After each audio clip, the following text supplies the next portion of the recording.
अस्सलाम वालेकुम दोस्तों। मैं डॉक्टर सईद अली हसनैन। आज की वीडियो के अंदर आप लोगों के साथ Pakistan state oil, Lucky Cement company limited, Engro holding limited, Meezan bank limited, Attock refinery limited और गुल अहमद टेक्सटाइल मिल्स का जो एनालिसिस जो है वो आप लोगों के साथ जो मैं शेयर करूंगा।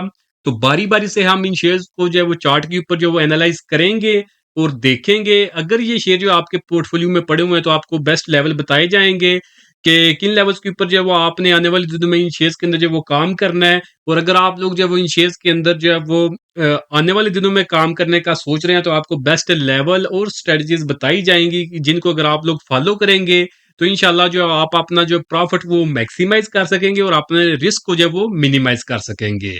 तो जो पहला सबसे हमारे पास शेयर है वो है हमारे पास Pakistan state oil company limited. अगर हम इस शेयर को जो है वो चार्ट के ऊपर देखें तो इसको जो है ओपन मैं करूंगा, इसकी डिस्कशन करूंगा मैं वीकली टाइम फ्रेम के ऊपर। तो ये जो मैंने आपको बोला है कि वीकली टाइम फ्रेम के ऊपर इसकी डिस्कशन की जाएगी, तो ये जो वीकली टाइम फ्रेम की जो सेटिंग होती है हमारे पास, तो जब हम इस सेटिंग के ऊपर जो एनालिसिस करते हैं तो उस एनालिसिस के बाद जो हमारे पास लेवल या फिर टारगेट आते हैं उस शेयर के अंदर, तो उन लेवल या फिर टारगेट्स को अचीव करने में वो वाला जो शेयर होता है जिसका एनालिसिस जो है हमने वीकली टाइम फ्रेम के ऊपर किया होता है, तो उन लेवल्स को या टारगेट को अचीव करने में वो शेयर जो है वो 3 से 6 महीने जो है वो ले सकता है। तो फिर इस एनालिसिस के बाद जो लेवल हमारे पास आते हैं इनको वही लोग जो है वो फॉलो करते हैं जिनका इन्वेस्टमेंट जो पीरियड है वो हमारे पास जिनका इन्वेस्टिंग पीरियड जो है वो 3 से 6 महीने का होता है। तो बाकी जिनका इन्वेस्टिंग पीरियड जो है इससे कम का होता है, तो अगर वो लोग जो है इन लेवल्स को अगर फॉलो करेंगे तो उनको जो है वो नुकसान भी उठाना जो है वो पड़ सकता है। तो अगर हम इस शेयर को जब चार्ट के ऊपर देखें तो वीकली टाइम फ्रेम के ऊपर जो है ये शेयर जो प्रॉपर अप ट्रेंड के अंदर जो है वो मूव कर रहा था। तो जब भी शेयर जो अपने अप ट्रेंड के अंदर होता है तो हमने उसके अंदर जो है दो स्ट्रेटजीज को जो है फॉलो करना होता है। एक होती है हमारे पास कि आप बाय ऑन डिप कर लें, और दूसरी जो होती है वो हमारे पास होती है कि बाय ऑन न्यू ब्रेकआउट कर लें। तो अगर हम इस शेयर के अंदर देखें तो इसके अंदर जो जो सेकंड स्ट्रेटजी है उसको इसने फुलफिल किया, जिसको हम जो वो बाय ऑन न्यू ब्रेकआउट कहते हैं। तो इस शेयर ने जो फ्लैग फॉर्मेशन के अंदर जो वीकली टाइम फ्रेम के ऊपर जो कंसोलिडेट किया था, जिसकी रेजिस्टेंस इसके पास 390 रुपए की थी। अगर आप इस वीकली क्लोजिंग को देखें जो कि 28 जुलाई को आई, तो इस शेयर ने जो सक्सेसफुली जब ब्रेकआउट इसका कर दिया था। तो जब भी शेयर जो इस तरह की बड़ी फॉर्मेशन का जो ब्रेकआउट करता है तो ब्रेकआउट के बाद एक दफा प्राइसेस जो ऊपर गई है, जैसा कि पीएसओ के अंदर जब 390 का इसने ब्रेकआउट किया तो हाई इसने लगाया था 429 का।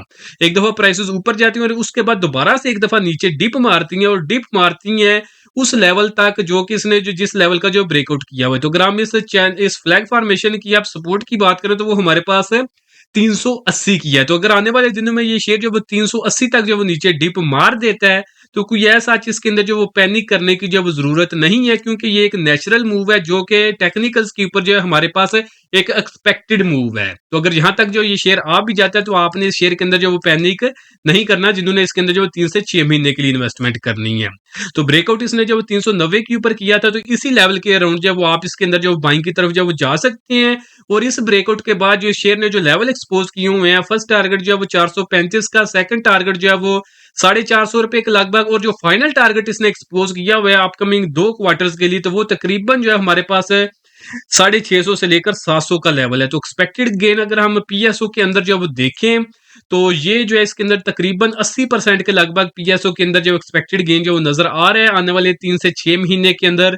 तो समझे कि एक बेस्ट शेयर जो ये बन चुका है आने वाले टाइम के लिए जिन्होंने इन्वेस्टमेंट करनी है।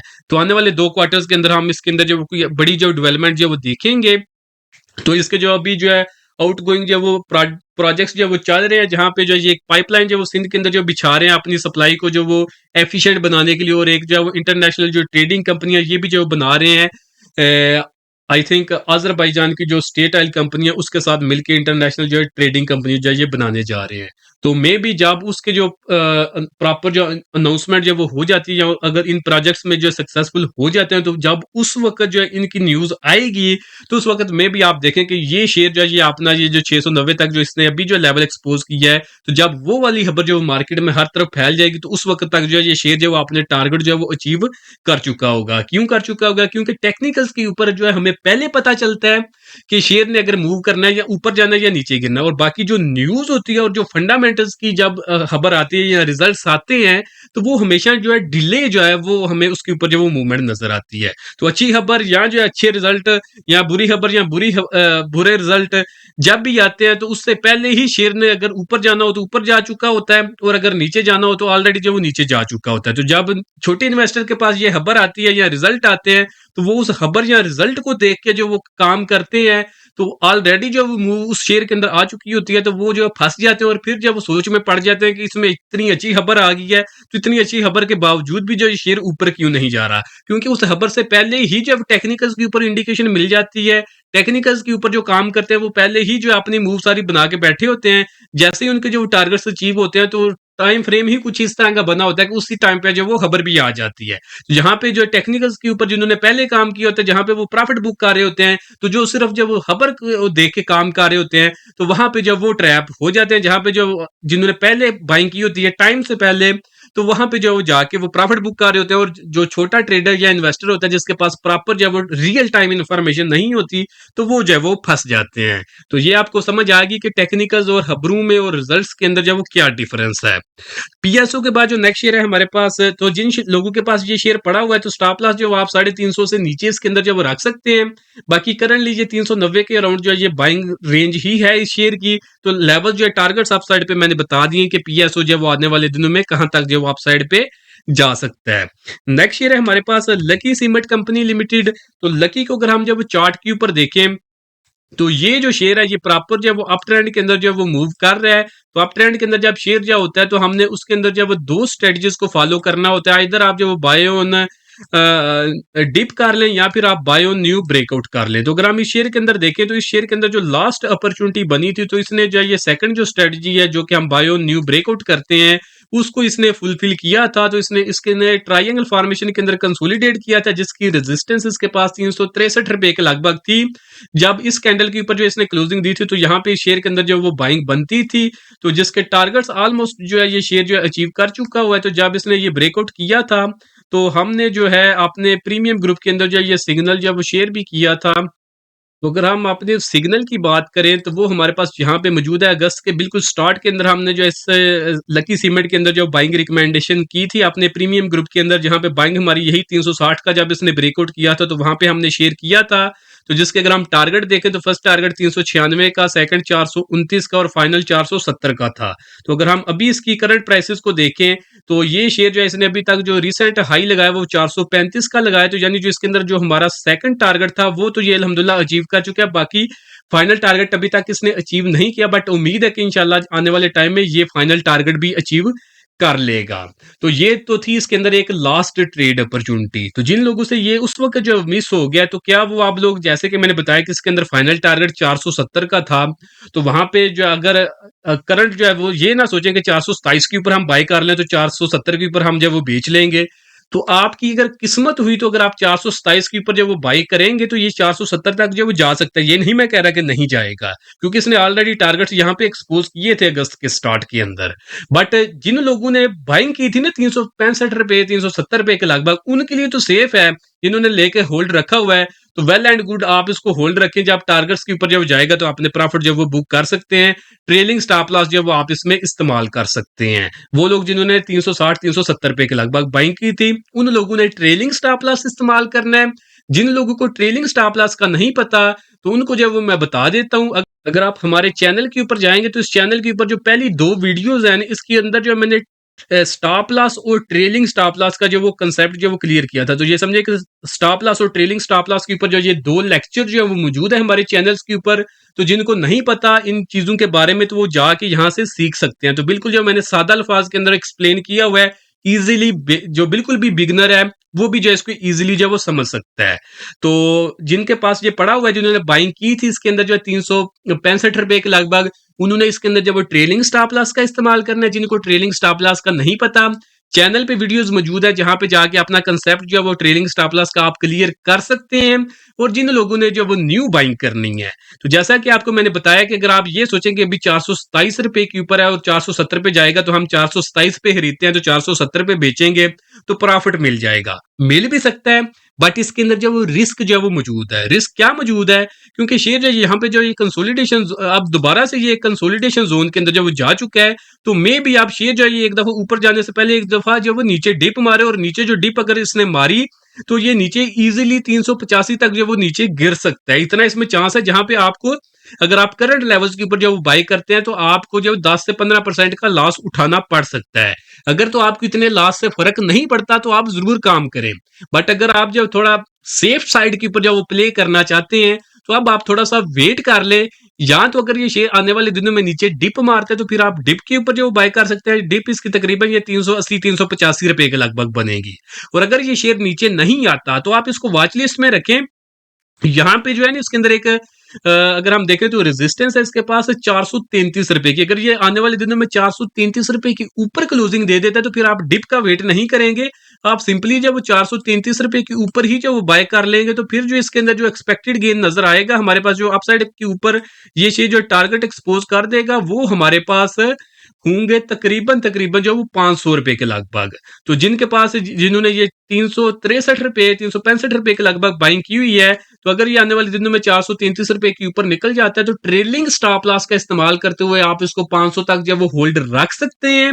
और जिन्होंने इसके अंदर जिनसे पहले ये अपॉर्चुनिटी मिस हुई थी तो वो लोग जो आप वेट करेंगे ये 433 रुपए के ऊपर जब वो क्लोजिंग दे के सस्टेन करे तो वहां पे वो बाय करेंगे तो ऊपर जब वो टारगेट जो फिर ये शेयर जो 500 तक जब एक्सपोज कर देगा और फिर आपको अच्छा खासा जो गेन मिल जाएगा, इवन अगर आप हायर प्राइसेस के ऊपर जो बाय कर लेंगे।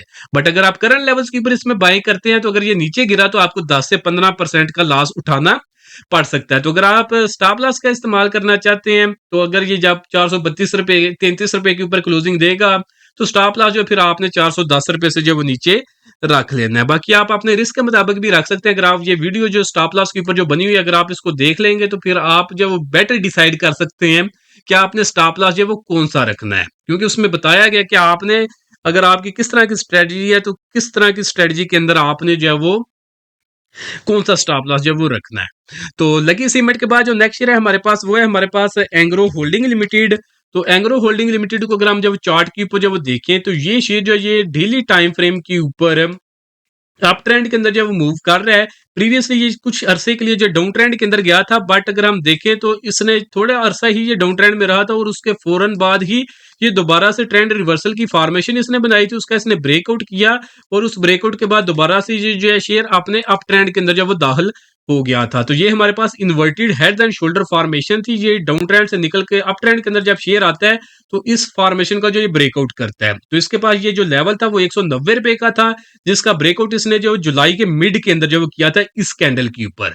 तो उसके बाद जो इसने यहाँ पे जो टारगेट एक्सपोज किए थे ऑलमोस्ट ये अचीव कर चुका हुआ है। तो जब इसने यहाँ पे जो ब्रेकआउट किया था 190 का, तो हमने प्रीमियम ग्रुप के अंदर जो ये बाइंग करवाई थी, ये 17 जुलाई का सिग्नल है। तो बाइंग जब यही 190 के अराउंड, तो जिसमें फर्स्ट टारगेट 209 का था, सेकंड 223 का और फाइनल 240 रुपए का था। बट अगर यहाँ पे आप देखेंगे तो उसने जो अभी रिसेंट टाइम में हाई जो लगाया है तो हाई इस शेयर ने जो है 224 रुपए का जो वो लगाया है। तो ऑलमोस्ट जो है ये शेयर जो ये सेकंड टारगेट जो सक्सेसफुली जो अभी तक जो अचीव कर चुका है। तो उम्मीद है कि आने वाले दिनों में जो इस शेयर के अंदर जो हमारे पास फाइनल टारगेट है इंशाल्लाह ये उसको भी जो वो अचीव कर लेगा। तो बाकी ये तो इसके अंदर थी एक प्रीवियस अपॉर्चुनिटी। तो जिन्होंने इस अपॉर्चुनिटी के ऊपर जो बाइंग की थी तो आप इस शेयर के अंदर जो stop loss trailing stop loss जो वो 204 पे के लगभग जो वो रख सकते हैं। ट्रेलिंग स्टॉप लॉस के ऊपर वीडियो मौजूद है, जाके देख लें। और अगर आप और वो लोग जिन्होंने इस शेयर के अंदर जब वो न्यू बाइंग करनी है तो अब आप इस शेयर के अंदर जो वेट करें। तो वेट आपने उतनी देर करना है कि अब आप इस शेयर को जो अपनी वॉच लिस्ट के अंदर रखें। वॉच लिस्ट के अंदर आपने ये देखना है कि आइदर ये शेयर अगर ये डिप मारता है नीचे की तरफ तो आप डिप के ऊपर जो अब आप इसमें बाय करें। डिप का लेवल तकरीबन 204 205 रुपए के लगभग है। अगर ये शेयर नीचे आए इस लेवल को सस्टेन करे तो आप इसमें बाय करेंगे 204 5 रुपए के लगभग, जहाँ पे फर्स्ट टारगेट जो है वो 215 और फाइनल टारगेट जो है वो तकरीबन 220 रुपए के लगभग होगा। और अगर ये शेयर नीचे नहीं आता, यहाँ से ही जो ये अपसाइड के ऊपर जो है वो मूव करने लग जाता है और अपसाइड के ऊपर जो ये शेयर जो है ये 222 रुपए के ऊपर क्लोजिंग दे देता है, तो फिर आपने ये नहीं वेट करना कि ये शेयर नीचे 204-5 रुपए के लगभग आए तो वहां पे आप बाय करें। आप सिंपली फिर जो है वो इन लेवल्स के ऊपर ही जो आप इसमें बाय कर लेंगे 222 रुपए के बाद, और फिर जो है इसके अंदर जो अपसाइड के ऊपर जो टारगेट ये शेयर जो एक्सपोज करेगा वो हमारे पास फर्स्ट टारगेट जो है वो तकरीबन 230 रुपए के लगभग और फाइनल टारगेट जो है वो ऑलमोस्ट 240-45 रुपए के लगभग होगा। तो फिर यहाँ तक जो ये प्राइसेस इजीली अपसाइड के ऊपर जो है वो आ जाएंगी। तो ये जो दो स्ट्रेटजीज बताई हैं ये उन लोगों के लिए जो इसके अंदर जो है वो न्यू बाइंग करना चाहते हैं, जिनके पास पड़ा हुआ है वो स्टॉप लॉस या ट्रेलिंग स्टॉप लॉस जो वो 204 पे या 205 रुपए से जो वो नीचे का रखेंगे, और stop loss trailing stop loss पे वीडियो जो है वो चैनल के ऊपर मौजूद है। तो एंग्रो होल्डिंग के बाद जो नेक्स्ट शेयर है हमारे पास वो है हमारे पास मिजान बैंक लिमिटेड। तो एमईबीएल को अगर हम जो वो चार्ट के ऊपर देखें तो ये शेयर जो है ये प्रॉपर अपने अप ट्रेंड के अंदर जो वो मूव कर रहा है। तो अभी जो इसकी एक्स डेट भी हुई थी डिविडेंड की, तो जहां पे इसने जो 7 रुपए जो पर शेयर के हिसाब से जब डिविडेंड भी जो वो दिया था, तो बहुत ही अच्छी कंपनी है, बहुत ही समझिए कि मेरी जो है फेवरेट कंपनी है पाकिस्तान स्टॉक एक्सचेंज के अंदर। जब ये 50-60 रुपए के ऊपर जो ये ट्रेड कर रही थी कोविड के टाइम के ऊपर, उस वक्त जो है मैं इसके अंदर जो है रिकमेंडेशन करता आ रहा हूँ कि ये समझे कि लॉन्ग टर्म के लिए बहुत ही अच्छी कंपनी है। अभी इवन करंट प्राइसेस के ऊपर ये आ चुकी है, इसने डिविडेंड भी दिया, बोनस भी आई थिंक दिया या स्प्लिट हुआ है, उसके बावजूद भी ये शेयर जो है ये बहुत अच्छा इसने परफॉर्म किया पिछले 4 से 5 साल के अंदर, और आने वाले 10 से 15 साल के अंदर भी ये शेयर इसी तरह परफॉर्म करता रहेगा।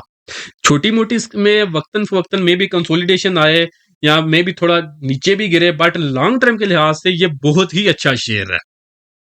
तो मिजान बैंक को अगर हम जब चार्ट के ऊपर देखें तो ये जो शेयर है ये प्रॉपर आपने अप ट्रेंड के अंदर मूव कर रहा था। अप ट्रेंड के अंदर जब शेयर होता है तो उसके अंदर हमने दो स्ट्रेटजीज को फॉलो करना होता है, आइदर जो है बाय ऑन न्यू ब्रेकआउट कर लें या फिर जो है वो बाय ऑन डिप कर लें। तो अगर हम इस शेयर के अंदर देखें तो लास्ट टाइम जो शेयर ने इसके अंदर जो ब्रेकआउट किया था, तो ये जब इसने 263 रुपए के लगभग इन कैंडल्स के ऊपर आगे ब्रेकआउट किया था तो यहाँ पे इसमें बाइंग बनती थी। तो जब इसके अंदर जो ये बाइंग बनी थी तो हमने अपने प्रीमियम ग्रुप के अंदर जो है वो शेयर भी किया था, तो बाइंग हमारी यही 260 रुपए के लगभग, जिसका फाइनल टारगेट जो वो 308 का था। तो ये अप्रैल के अंदर हमने जो इसके अंदर जो स्विंग ट्रेड के लिए सिग्नल दिया था। तो अभी जो है ये शेयर अगर हम देखें तो ये जो शेयर है ये आपने अल्हम्दुलिल्लाह वो जो 308 के टारगेट थे वो अचीव कर चुके हैं, मैंने उससे भी जो बहुत ज्यादा ऊपर आ चुका है। तो स्विंग ट्रेड का हमारा आई थिंक लास्ट सिग्नल यही था। मैं भी इसके बाद भी कुछ शेयर किया हुआ मुझे भी एग्जैक्टली याद नहीं है, बट ये जो हमारा प्रीमियम ग्रुप है उसके अंदर जो हमारा जो इंट्राडे ट्रेडिंग ग्रुप है उसके अंदर मिजान बैंक के अंदर जो हमारा डेली बेसिस के ऊपर हम इंट्राडे ट्रेडिंग जब इस शेयर के अंदर करते हैं। तो अगर हम अब इस शेयर को देखें तो ये तो इसके अंदर एक लास्ट अपॉर्चुनिटी थी। तो अब अगर हम इस शेयर को देखें तो ये शेयर जो है ये अभी भी आपने अप ट्रेंड के अंदर ही मूव कर रहा है। तो अप ट्रेंड के अंदर जो अभी इसने रिसेंट टाइम में जो आपने एक फॉर्मेशन बनाई है, तो ये आर्क फॉर्मेशन थी जिसकी रेजिस्टेंस थी हमारे पास 395 की। आई थिंक ये वाला सिग्नल भी हमने जो है ग्रुप में जो शेयर किया था। तो जिसके टारगेट अगर हम देखें आर्क फॉर्मेशन के तो ऑलमोस्ट इन यही टारगेट्स हैं जहां तक इस शेयर ने जो अभी रिसेंट टाइम में जो अपना हाई लगाया। तो यही इसका जो टारगेट था वो 435-40 के लगभग था, तो इसने जो हाई लगाया तो ये 430 का लगाया था। तो ऑलमोस्ट ये अचीव कर चुका है। बट फिर से अगर हम देखें तो अगर आपने इस शेयर के अंदर जो है दोबारा से बाइंग करनी है तो अब जो है वो आपने वेट करना है कि ये शेयर जो है ये आने वाले दिनों में 400 रुपए से ऊपर जो है वो सस्टेन कर जाए। अगर ये 400 रुपए से ऊपर सस्टेन कर जाता है तो फिर आप इस शेयर में बाइंग करेंगे। यहाँ पे आप दोबारा से देखेंगे कि शेयर जो है ये अपसाइड पे मूव करेगा, जहां पे फर्स्ट टारगेट 410 का, सेकंड 20 का और फाइनल टारगेट जो है वो तकरीबन 440 रुपए के लगभग होगा। तो ये तीन टारगेट्स दोबारा से इस शेयर के अंदर जब वो वैलिड हो जाएंगे अगर ये शेयर जब वो 395 रुपए के ऊपर सस्टेन कर जाता है। तो जिन्होंने प्रीवियस किसी लेवल पे जो बाइंग की हुई है डाउन साइड के ऊपर, तो वो आप इसके अंदर जो स्टॉप लॉस या ट्रेलिंग स्टॉप लॉस जब इस्तेमाल कर सकते हैं।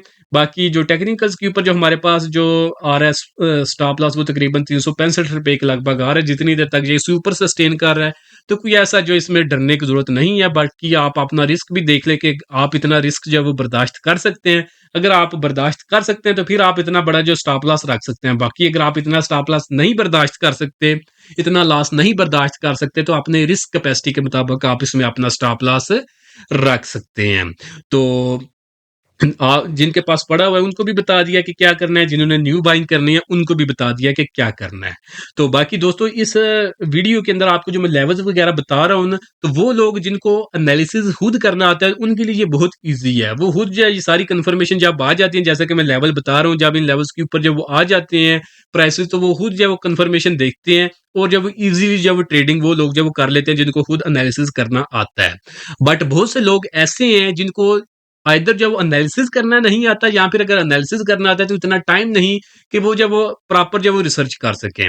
तो वो चाहते हैं कि उनको एक ऐसा प्लेटफॉर्म जब मिल जाए जहां पे जैसी कंफर्मेशन मिले, चाहे बाइंग की हो तो सेलिंग की हो, तो उन्हें जब टाइमली बाय और सेल के जो सिग्नल मिलते रहे। तो अगर तो आप उस तरह का प्लेटफॉर्म जब वो ढूंढ रहे हैं तो उसके लिए आप जो हमारा प्रीमियम ग्रुप है उसकी जो है वो आप हमारी प्रीमियम सर्विसेज जो अवेल कर सकते हैं, जिसमें अगर आप जस्ट वन टाइम आपने 6,000 रुपया पे करना है तो उसके बदले में एक तो आपको पूरे साल के लिए हमारा इंट्राडे ट्रेडिंग ग्रुप जो है उसकी एक्सेस मिल जाएगी।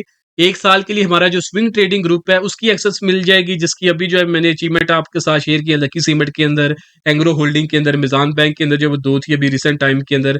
तो इस तरह का सिग्नल हमारा जो स्विंग ट्रेडिंग ग्रुप है उसके अंदर हम जो है वो शेयर करते हैं। बाकी जो लॉन्ग टर्म इन्वेस्टमेंट ग्रुप है हमारा उसकी भी आपको एक्सेस जो है वो 1 साल के लिए मिल जाएगी। और जो चौथी सर्विस आपको इस 6,000 रुपए के अंदर मिलेगी वो हमारा कंप्लीट स्टॉक मार्केट कोर्स है। तो आपने जस्ट 6,000 रुपया पे करना है तो आपको इंट्राडे ट्रेडिंग ग्रुप की 1 साल की मेंबरशिप, स्विंग ट्रेडिंग ग्रुप की membership, long term investment group की इसी 6,000 के अंदर जो वो मेंबरशिप 1 साल के लिए, और फिर सबसे बड़ा जो हमारा कंप्लीट स्टॉक मार्केट कोर्स है उसकी भी आपको एक्सेस मिल जाएगी। तो जो लोग भी इंटरेस्ट ले रहे हो इस सर्विस को अवेल करना चाहें तो नीचे दिए गए व्हाट्सएप नंबर पे मैसेज करके आप इनकी जो डिटेल्स ले सकते हैं। तो मिज़ान बैंक के बाद जो नेक्स्ट शेयर है हमारे पास वो है हमारे पास अटक रिफाइनरी लिमिटेड। अटक रिफाइनरी जो है ये कंसोलिडेट कर रहा है, तो आपने अगर इस शेयर के अंदर जो बाइंग करनी है तो आपने मेक श्योर करना है कि ये शेयर जो है 700 रुपए से ऊपर क्लोजिंग दे, तो फिर आपने इसके अंदर जो बाइंग करनी है, तो फिर जो है ये शेयर अपसाइड पे मूव करेगा जहां पे इजीली ये 775 तक जो वो जा सकता है।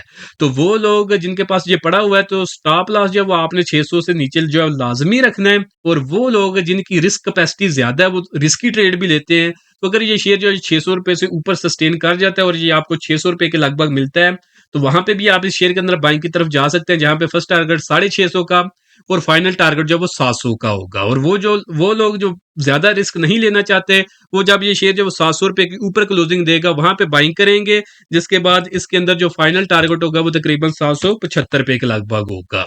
नेक्स्ट शेयर हमारे पास Gul Ahmed textile mills limited है। तो इस शेयर को अगर हम देखें तो चार्ट के ऊपर तो ये शेयर जो है प्रॉपर अप ट्रेंड के अंदर मूव कर रहा है। अप ट्रेंड के अंदर जो है इसने अगर हम देखें तो कंसोलिडेट किया है इस ट्रायंगल फॉर्मेशन के अंदर, तो जिसकी रेजिस्टेंस इस शेयर के पास थी वो मैं आपको बताता हूँ। अभी भी ये करंटली ब्रेकआउट लेवल के ऊपर ही जो ट्रेड कर रहा है। 35 रुपए की रेजिस्टेंस थी, आज भी शेयर जो ये 35 रुपए के ऊपर ही जब वो ट्रेड कर रहा है। तो क्योंकि इसने जो ब्रेकआउट किया है तो ब्रेकआउट के बाद जैसे कि पहले आपको मैंने बताया कि शेयर के अंदर जो पोटेंशियल होती है कि एक दफा थोड़ा सा ऊपर जाए और फिर नीचे गिर के जब वो अपने ब्रेकआउट लेवल को रीटेस्ट करे, और कभी-कभी ऊपर नहीं जाता उसी लेवल के अराउंड जब वो थोड़ा कंसोलिडेट करता है, और फिर जो है उसके बाद जब वो एक अगर शेयर ने ऊपर जाना हो तो फिर एक शार्प अपसाइड के ऊपर जब उस शेयर के अंदर जब वो मूव आता है। तो इसके अंदर अगर हम देखें तो ये ब्रेकआउट के बाद ब्रेकआउट लेवल के ऊपर ही एग्जैक्टली जो जो है कंसोलिडेट कर रहा है। तो अब वो लोग जिन्होंने इसके अंदर जो वो बाइंग करनी है, जिन्होंने इसके अंदर बाइंग की हुई है ब्रेकआउट के ऊपर, तो ऐसा जो है डरने की जरूरत नहीं है जितनी देर तक ये शेयर 32 रुपए के ऊपर सस्टेन कर रहा है। तो वो लोग जिन्होंने अब न्यू बाइंग करनी है तो आप लोग जो है मेक श्योर कर लें कि ये शेयर जो है 36 रुपए के ऊपर क्लोजिंग दे, तो फिर जो है आप इसके अंदर बाइंग करें। तो उसके बाद जो शेयर है तो इसके अंदर जो हमारे पास फर्स्ट टारगेट होगा वो तकरीबन 37 रुपए के लगभग होगा, और जो अल्टीमेट जो टारगेट ये शेयर एक्सपोज करेगा अपसाइड के ऊपर वो हमारे पास तकरीबन 40 रुपए के लगभग होगा, जो कि परसेंटेज वाइज हमारे पास तकरीबन 15 से 20% के लगभग जो है वो बनता है। तो बाकी जिनके पास पड़ा हुआ है स्टॉप लॉस जो 32 रुपए के लगभग जो आपने इसके अंदर रखना है, और न्यू बाइंग के भी लेवल आपको बता दिए। तो बाकी दोस्तों उम्मीद करता हूँ कि इस वीडियो के अंदर आपको जो लेवल्स बताए हैं उनकी समझ आपको आ गई होगी। बाकी अगर आपको किसी तरह की कंफ्यूजन हो किसी भी शेयर के अंदर तो उसके बारे में आप कमेंट सेक्शन के अंदर जो है वो पूछ सकते हैं। और हमारा जो फ्री जो कम्युनिटी है जिसमें हमारा फ्री व्हाट्सएप का जो चैनल है, अगर आप उसको ज्वाइन करना चाहते हैं तो उसका लिंक जो मैं वीडियो की डिस्क्रिप्शन में जो मैं दे दूंगा, उस लिंक से आप डायरेक्टली हमारा जो व्हाट्सएप का चैनल है उसको भी जो आप ज्वाइन कर सकते हैं। और जो हमारा सेकंड यूट्यूब चैनल है ये हमारा PSX चार्टिस्ट के नाम से यूट्यूब चैनल, और जो हमारा सेकंड यूट्यूब चैनल है वो ग्रेरा ट्रेडिंग PSX एनालिसिस और स्ट्रेटजीज के नाम से है। तो अगर आपने हमारा वो सेकंड चैनल ज्वाइन करना है तो उसका भी लिंक जो नीचे डिस्क्रिप्शन में दिया होगा, वहां से आप हमारी जो डिफरेंट जो हमारी फ्री चैनल्स हैं उनको आप जो वो ज्वाइन कर सकते हैं। तो दोस्तों इस वीडियो के अंदर आपको जो कुछ भी बताया गया ये सिर्फ इंफॉर्मेशन और एजुकेशन के लिए, ये किसी किस्म की कोई भी इन्वेस्टमेंट एडवाइस नहीं है। अगर आपने किसी तरह की कोई भी इन्वेस्टमेंट करनी है तो उससे पहले आपने खुद से उसकी जो रिसर्च कर लेनी है। हमने लास्ट वीडियो के अंदर जो है वो मारी पेट्रोलियम को, पाकिस्तानी रिफाइनरी लिमिटेड को, Fauji fertilizer company limited, Hub power company limited, Saazgar engineering और सिस्टम्स लिमिटेड को जब वो एक्सप्लेन किया था। तो अगर आप इन शेयर्स के मतलब कुछ भी जानना चाहते हो तो आप इस वीडियो को जाके देख सकते हैं। तो आज के लिए दोस्तों इतने ही, मिलता हूँ आप लोग से नेक्स्ट वीडियो में।